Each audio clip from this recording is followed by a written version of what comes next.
Right, and I'm recording for the purposes of sending it out to everybody that either was not able to make it or possibly missed something that I said in the meeting, as well as I will be giving out the slides as well. So let's get started. Just for some context, Empire Justice Center is part of the Education Debt Consumer Assistance Program. We like to call it EDCAP. EDCAP was created by the Community Service Society of New York to kind of help New Yorkers navigate the really complicated student loan repayment system and also just improve their financial health overall. Student debt is the second largest kind of consumer debt in the country, next to mortgages, at over $1.7 trillion. Here in New York State, it is a $100 billion problem. We assist borrowers all over the state by hosting presentations on student debt topics, developing educational materials, and also providing direct counseling services. There are 10 community-based organizations that provide these services around the state. At the end of the presentation, I'm going to provide our map and contact information if you want to book a one-on-one student debt counseling service with us. We advise borrowers on student loan repayment options. We rehabilitate loans to prevent wage garnishment, apply for loan forgiveness, cancellation, discharge, and we also help you resolve issues with student debt servicers. Here is our agenda for today. We're going to cover a lot of topics: cancellation, forgiveness, discharge, how to prepare for payments to resume later this year, when they are going to resume. I'm going to try my best to leave some time for questions at the end, but I'm also happy to follow up with you personally if you have questions about your own situation at a separate time. And so hopefully we don't run out of time and we can address some questions. All right, so the first thing I want to define is something that I think will help the general understanding of the content that we're talking about today. And that is the difference between cancellation, forgiveness, and discharge. These terms are often used interchangeably when they can actually be very different in the way that you approach them. And it can create a lot of confusion about the programs that the federal government is offering. They do all share a common denominator in that they eliminate some or all student debt for a borrower. Loan cancellation, it is usually distributed based on the types of loans that you have. For example, the Biden-Harris $10,000, $20,000 cancellation is based strictly on the requirements of having direct federal loans and not exceeding an income threshold. That's all you need to do to qualify. Unlike something like loan forgiveness, where you have to earn accumulating credit towards a program. An example of this would be public service loan forgiveness, which I know a lot of you are familiar with. That's a good example where you have to make 120 qualifying payments while being employed at a nonprofit or government agency in order to have your balance forgiven. And then lastly, we have loan discharges. Discharge of debt is usually occurring due to an extenuating circumstance out of a borrower's control. Some examples of this are total and permanent disability discharge, where someone becomes disabled and is unable to work to pay off their debt, or like closed school discharge, where a school is forced to close while a borrower is enrolled. These are both scenarios that don't have anything to do with the borrower. All right, so let's start with loan cancellation. I feel like it's the topic that most people have questions on. So let's get that out of the way first. In fall of 2022, the Biden-Harris administration announced a plan to cancel up to $20,000 in student debt for federal borrowers. Borrowers are eligible for up to $10,000 of cancellation as a standard borrower. But if you are a Pell Grant recipient, you are eligible for up to $20,000. If you're unsure of whether or not you're a Pell Grant recipient, you can check your studentaid.gov account and it will tell you there. This program is available to any borrower with direct federal loans, including Parent Plus, whose loans were dispersed prior to July 1st of 2022, and that have earned less than $125,000 a year as a single borrower, or $250,000 a year as a married borrower in the tax year 2020 or 2021. In this case, the phrase up to means that if the amount of relief that you qualify for exceeds your loan balance, you will not be getting any additional refunded money. This is probably one of my number one questions I get. So if you qualify, for example, for $10,000 and your loan balance is only $7,000, you will only be getting $7,000 of cancellation. That extra $3,000 is not, you are not entitled to that.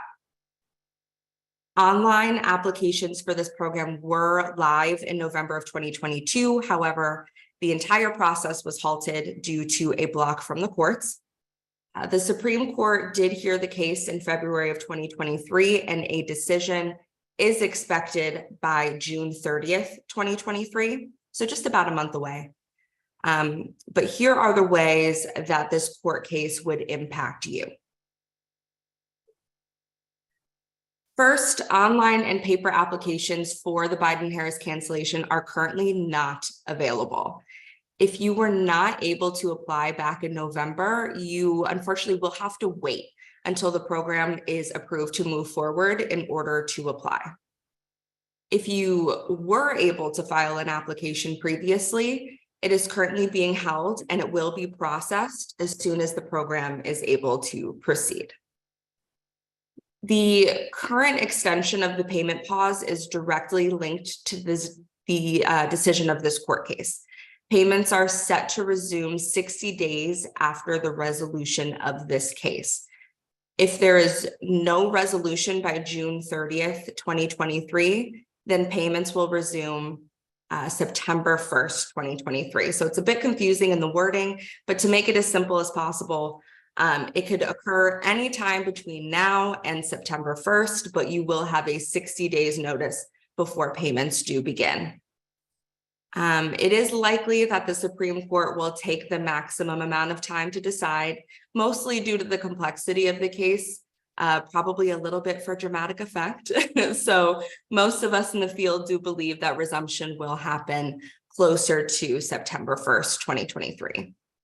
I've put this warning at the bottom. If you have commercially held FFELP, which is Federal Family Education Loans, or Perkins loans, it is pertinent that you do not consolidate them with your direct federal loans while this case is still going on. Mixing these types of loans together will make your entire balance ineligible for cancellation if the program does go through. They must be consolidated separately at this time. So if you're unsure whether or not you have FFELP loans or Perkins loans, whether or not they should be consolidated, this is something that you would contact EDCAP and our network for, so that we can take a look and help you out before you make that decision. All right, so I just want to emphasize that the Supreme Court decision does not impact the timing or the availability of most federal programs. The only thing that it is affecting is the decision to cancel up to $20,000 in debt.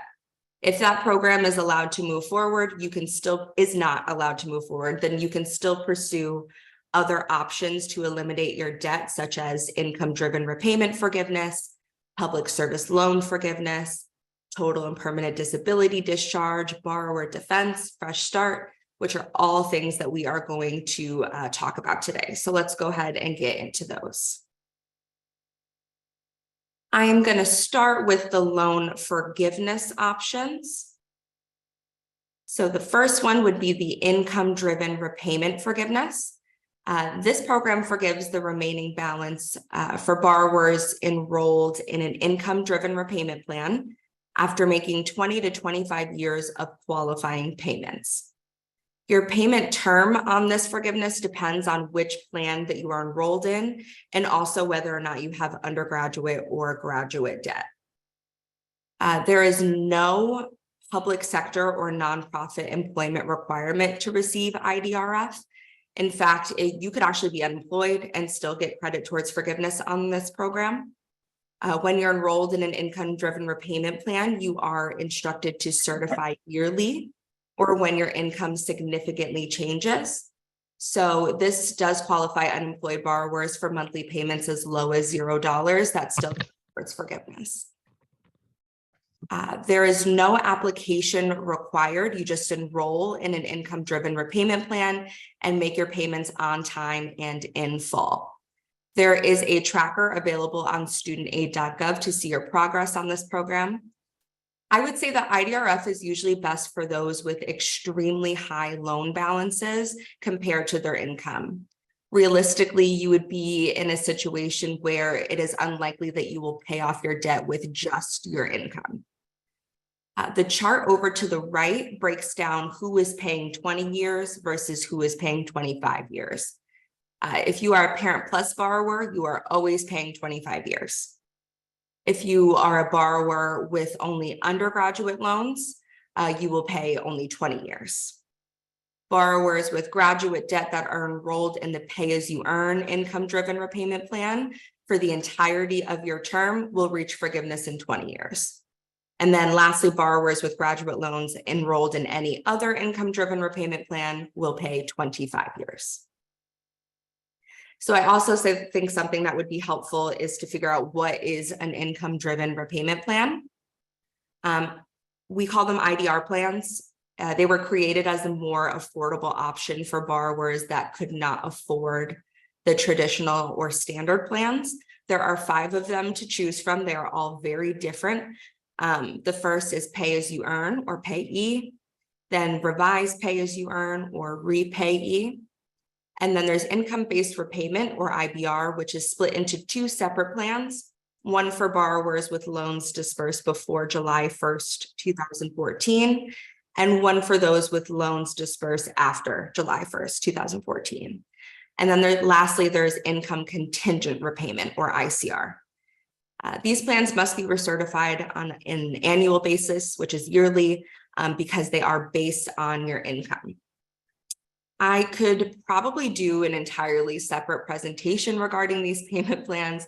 They all have very unique and sometimes very complicated calculations, but they generally use the same pieces, which are a borrower's adjusted gross income, tax filing status, and family size to create the monthly payment.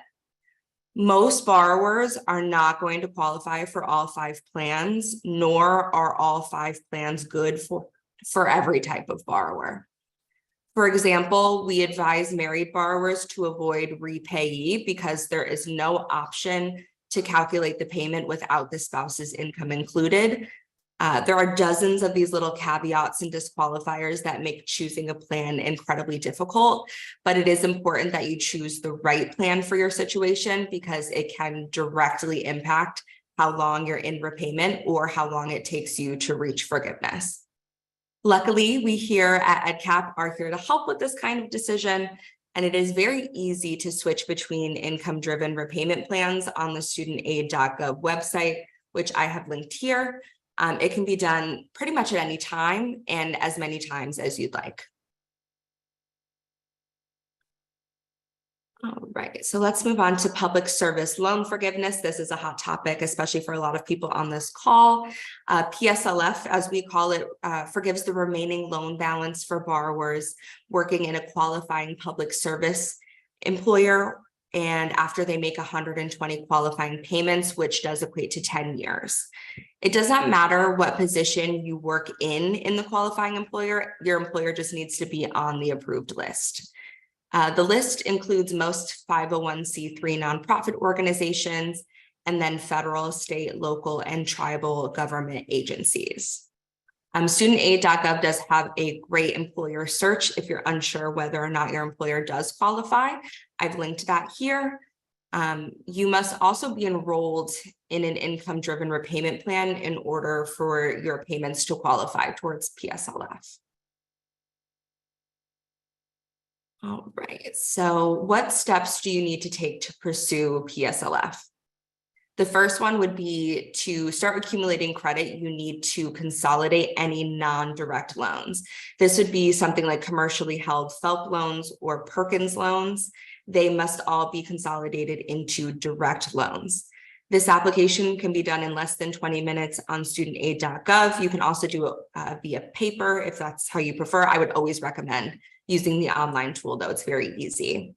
I'm going to put the same reminder that I did a few slides back, that if you need to consolidate your non-direct loans for PSLF, please do it separately from your direct loans, or else your entire balance could be ineligible for cancellation. If you're unsure, again, please contact us. The second step would be to fill out the very simple PSLF application using the help tool on the studentaid.gov website. It does require that a portion be filled out by every qualifying employer that you've had since 2007 or since you started working. But for those who have longer employment history, the program did not start until 2007, so you will just be going back to 2007. And then the last step would be to enroll yourself in an income-driven repayment plan if you are not already in one. Either you can do this either at the time of consolidation or prior to payments resuming later this year. This is one of my most asked questions. So if you are a Parent Plus borrower, the parent must be the one with the qualifying employment, not the student that is on the Parent Plus loan. So in order to pursue PSLF, you must have qualifying employment as the parent. All right, so I'm going to talk about the income-driven repayment account adjustment. Both IDRF and PSLF programs are temporarily being expanded under what is called the income-driven repayment account adjustment. This is a limited opportunity to earn PSLF and IDRF credit that would not have previously counted under the traditional rules, but now it will until the end of 2023. So this program kind of addresses the systemic failure of the Department of Education to provide relief through these programs since their inception. I have some interesting stats because I'm a numbers girl and I like to use numbers, but prior to 2022, the PSLF approval rate was only 1 to 2% of applicants. And as of June 2021, only 157 loans have ever been forgiven under the IDRF program. So the IDR account adjustment will drastically increase these numbers and kind of make forgiveness more accessible to those that qualify for these programs.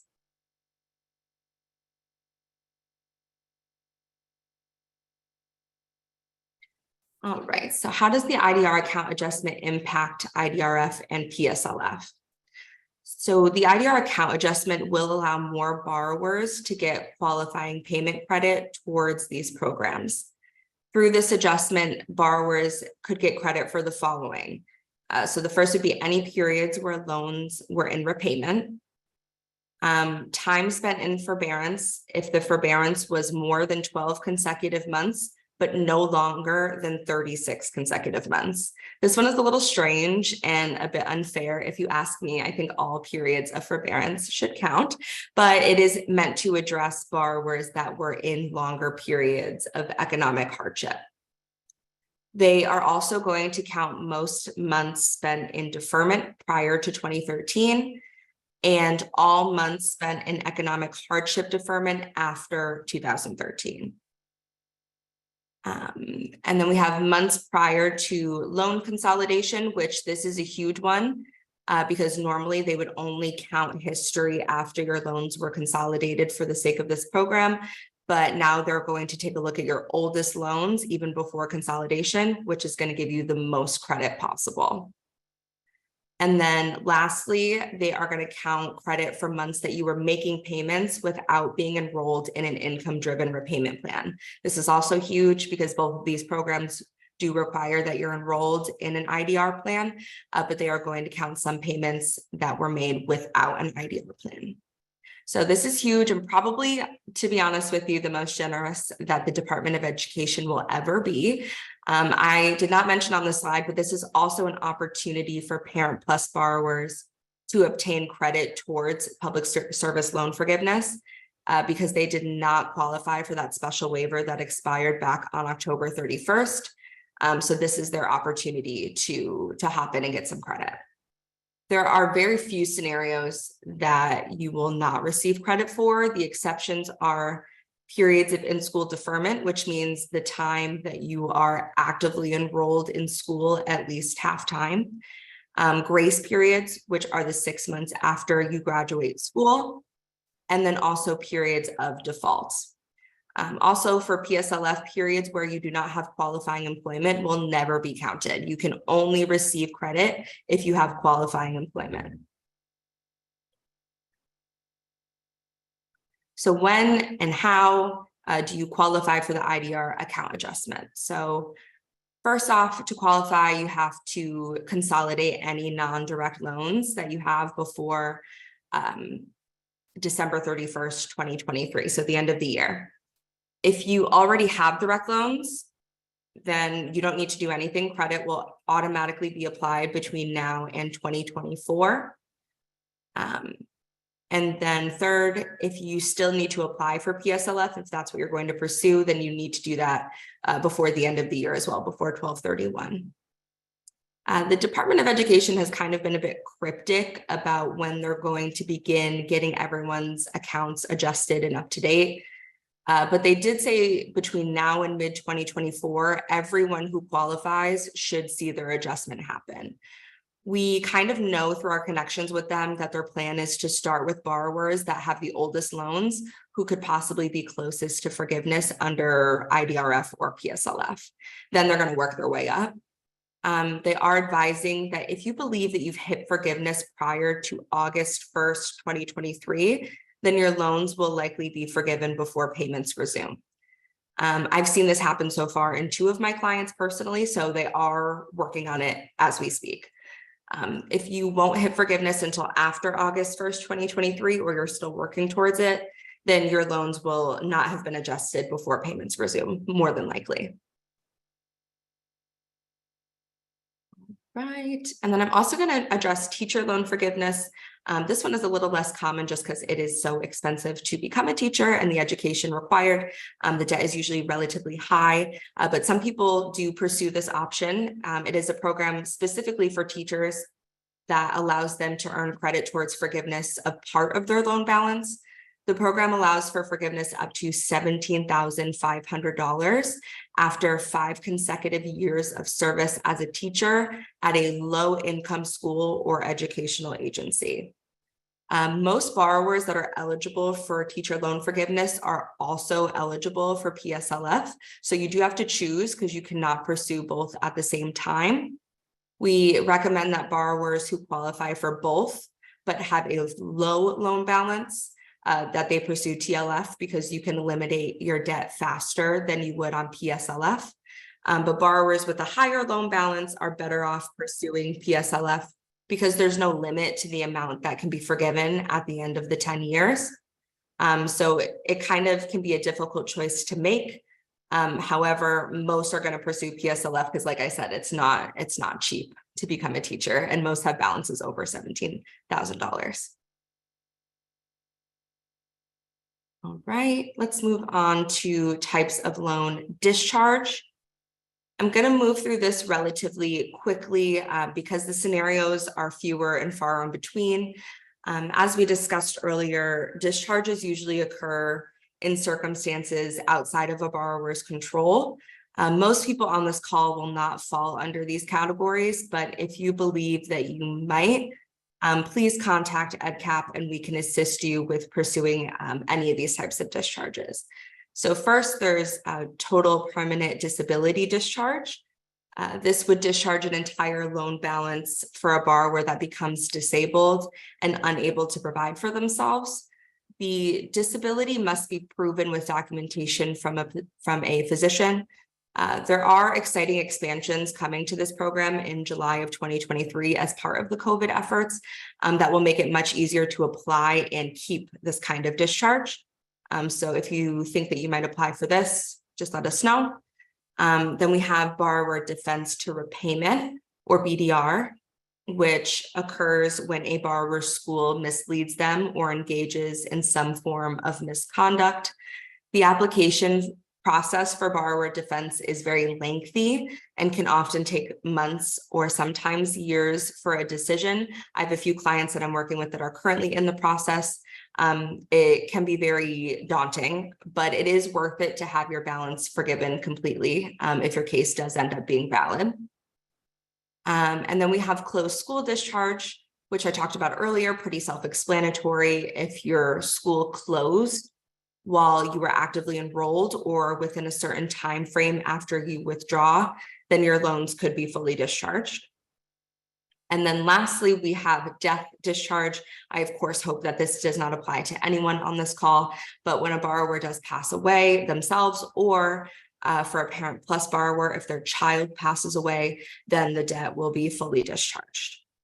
I do have links at the end of the presentation for further information on these applications, and these also more information about just these types of discharges. All right, and then we're going to move on to how to prepare for payment resumption. I'm going to start with the Fresh Start Initiative. This is for people who are entering payment resumption where their loans are in default. The Department of Education announced a program called the Fresh Start Initiative. This is an opportunity for borrowers with defaulted federal loans to get their loans back into good standing and to also repair their credit.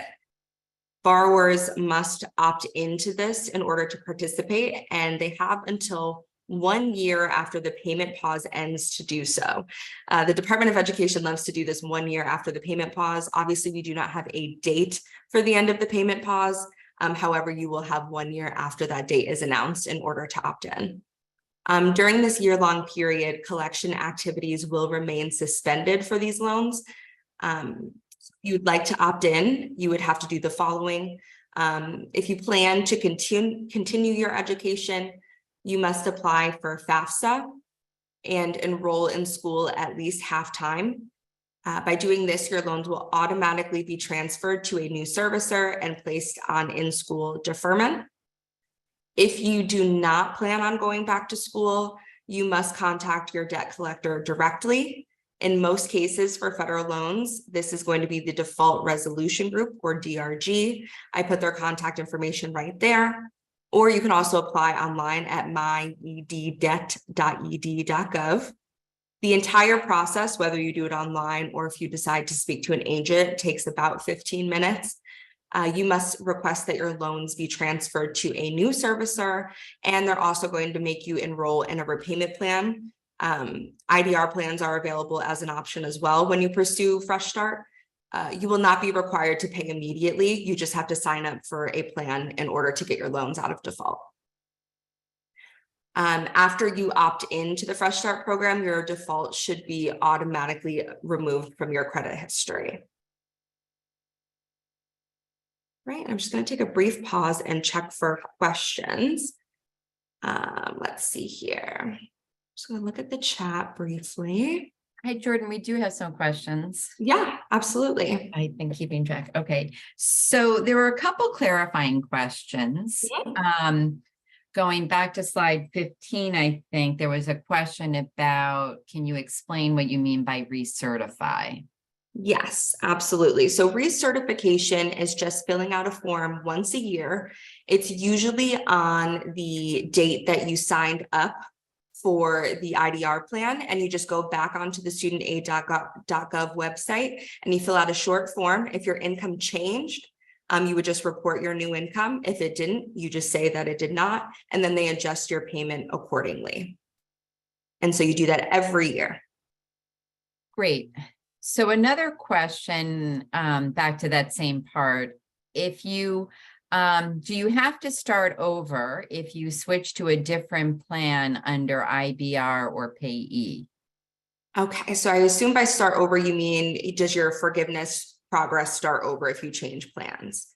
It does not start over. IDR forgiveness is for any of the 5 IDR plans that I listed. As long as you are enrolled in one of them and making payments on time and in full, those will count towards forgiveness. The only thing that's not going to count is if you, let me go back to the slide so you can see.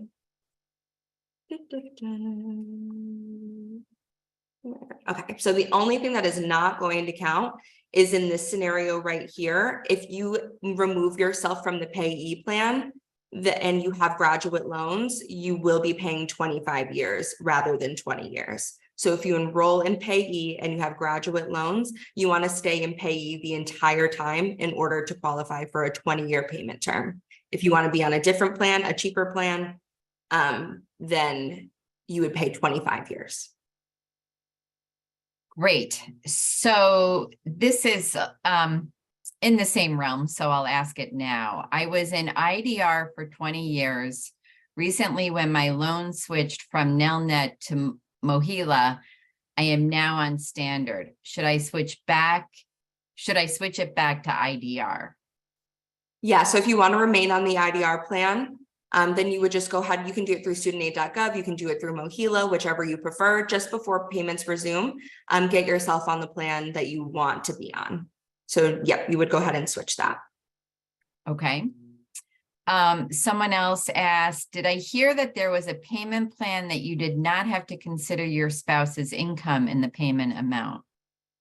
So So revised pay as you earn is the only plan that we recommend married borrowers avoid, because it is the only option where you cannot separate your income from your spouse, regardless of how you file your taxes. For all of the other plans, if you file your taxes married and together with your spouse's income will always be applied to your monthly payment. If you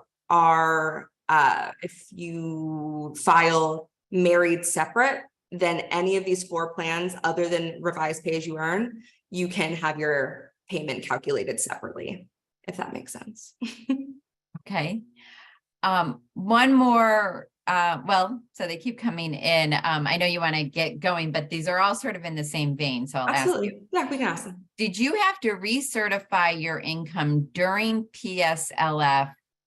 Or I'm sorry, did you have to recertify your income for PSLF during PHE when payments were not required? PHE. And I don't know what PHE stands for. I thought you might, but if you don't. Certify your income for PSLF during PHE. When payment, so during the Public payment health pause. emergency. Thank Yeah. During the payment pause when payments were not required. No, you did not have to. And one of my future slides that I'm going to talk about when how to prepare for payment resumption. It is important that you don't certify early for certain reasons and that you wait until the payment pause happens in order to certify. I'll get into that a bit later, but no, you did not have to recertify during the payment pause. Okay, and then there's one final one, and then there are still some others that we'll address. They're more general. But does switching from one borrower to another due to consolidation reset your IDR years? It does not reset your IDR forgiveness progress, but it most likely, if it's switching servicers, you will lose all of your proof of payment. You're going to lose your entire payment ledger unless you downloaded it before the switch happened. So it's just important to know personally how long you've been paying so you can track it yourself. You never want to rely on the Department of Education to tell you when your forgiveness happens. You want to be on top of it the best that you can, because likely they will make mistakes and they will have you keep paying. So if your switch hasn't happened yet, make sure to download all of the information from your current servicer so that you have your own payment ledgers to keep track. Okay, and I'll just add, Nelnet told me it would not when I switched. Ugh. Yes, so your payment credit does not go away. If you've been paying, it still stays the same even if you switch servicers. Great. Okay, so why don't you continue and we can go back to some of the more general questions. All right, perfect. Let me get back to my current slide. And I will also leave some questions at the end as some time for questions. Ooh, let me slip back. There we go. All right. My next slide is about how to prepare for payment resumption. So the first thing that you're going to do is create or update your studentaid.gov account. It's important to create one if you don't already have one. Ensure that all of your contact information is up to date on this account. This is likely how you will receive communications about the new changes to forgiveness and discharge programs, and also updates about the Biden-Harris cancellation. Also, please be sure that you have an account with your individual loan servicer. That is where you're going to receive information about your due date, monthly payment amount, and also when payments resume. The second one would be to know when your first payment is due after the COVID-19 forbearance expires and how much it will be. Servicers are legally required to notify you at least 21 days prior to payments resuming with your due date and also your monthly payment amount. So this should give you plenty of time to change your payment plan if you cannot afford it before payments start.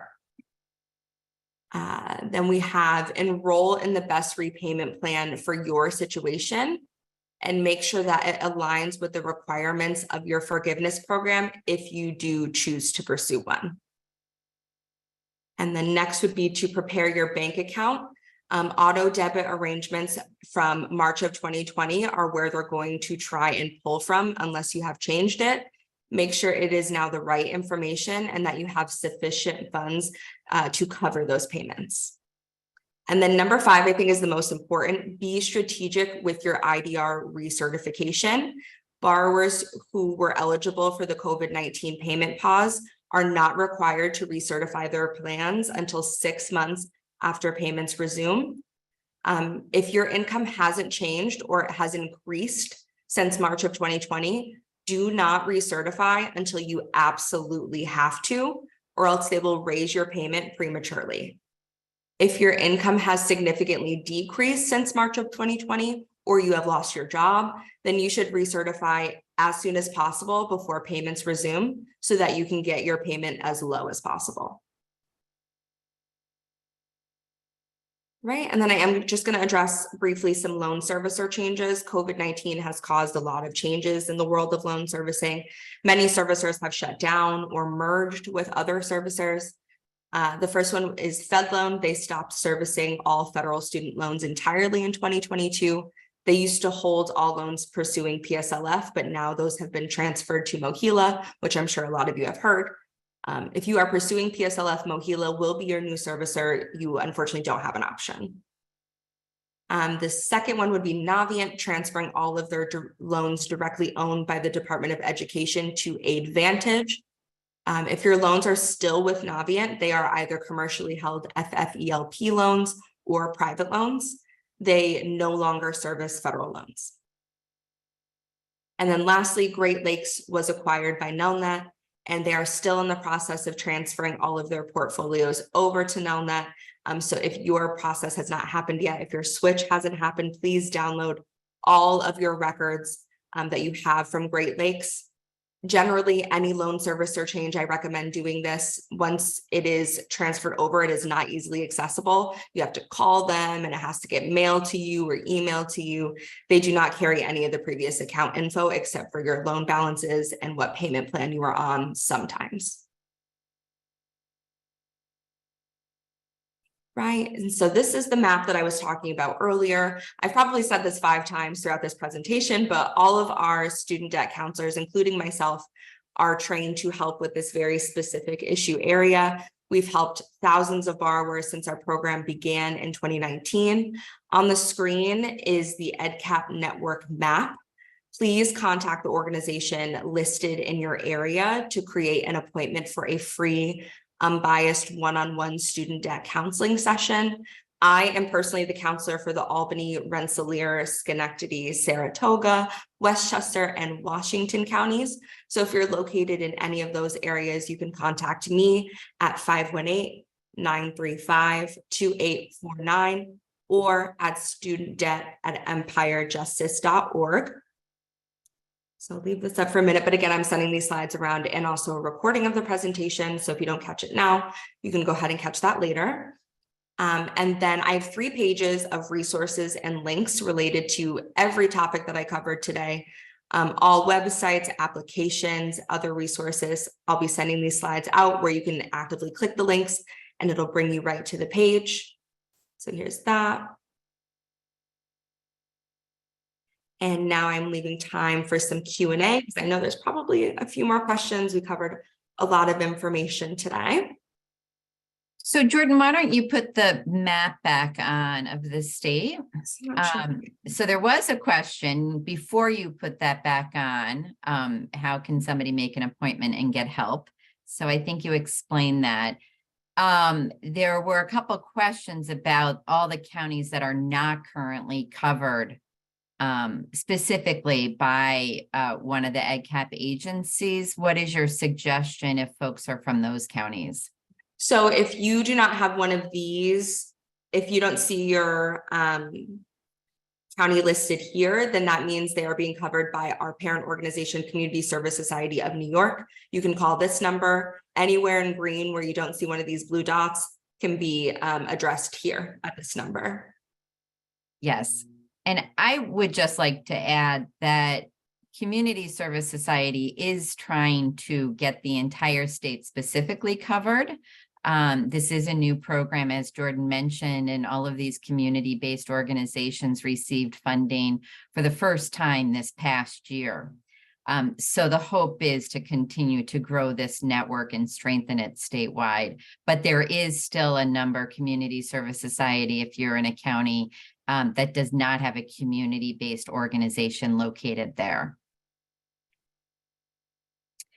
I'll also just note, I did put it in the chat. Somebody asked how they had to leave early and how they can get this presentation. So I noted in the chat that, Jordan, you will be sending out the recording for this as well as the slide deck to attendees. Is that the goal?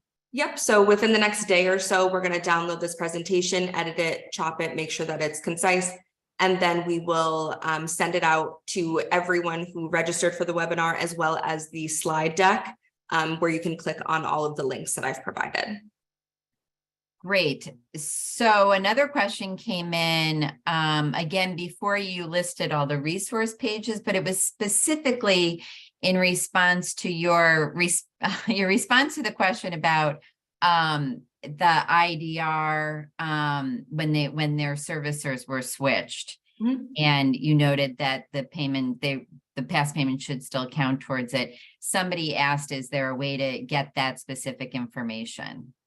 Yeah, so if your servicer has changed and you can't access that information on your specific loan servicer's website, then you will have to call your loan servicer, your previous loan servicer, and ask them for your payment ledgers and your loan status history.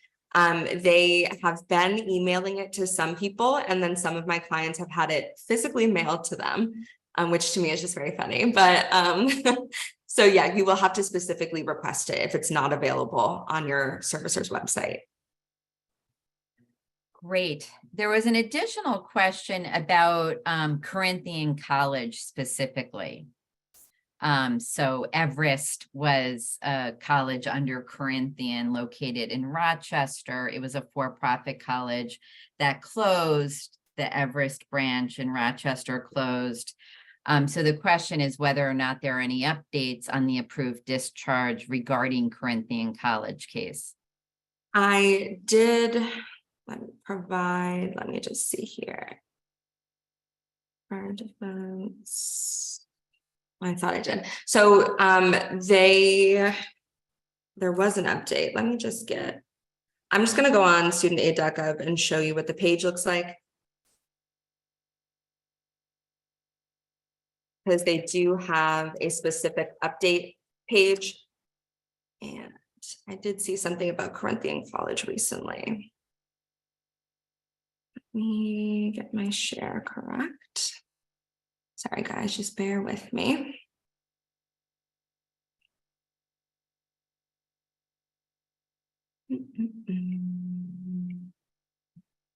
Okay, I'm going to stop sharing and share my new screen here. There it is. Okay, so as of June 2nd, 2022, the Department of Education approves group discharge for all Corinthian College students. They approved the group discharge for federal loans who attended the school from its founding in 1995 till its close in April 2015. Eligible borrowers will have their CCI loans discharged without needing to take any additional action. So you can still file a BDR application if you attended a Corinthian college, but as of right now, it looks like the group discharge already happened. So you would just be doing it after the discharge date. So it might take a little bit longer.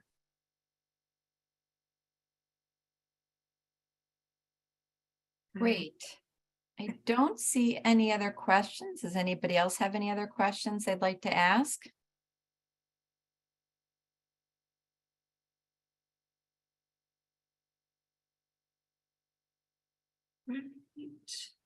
All right, it looks like we don't have any more questions, so I look forward to following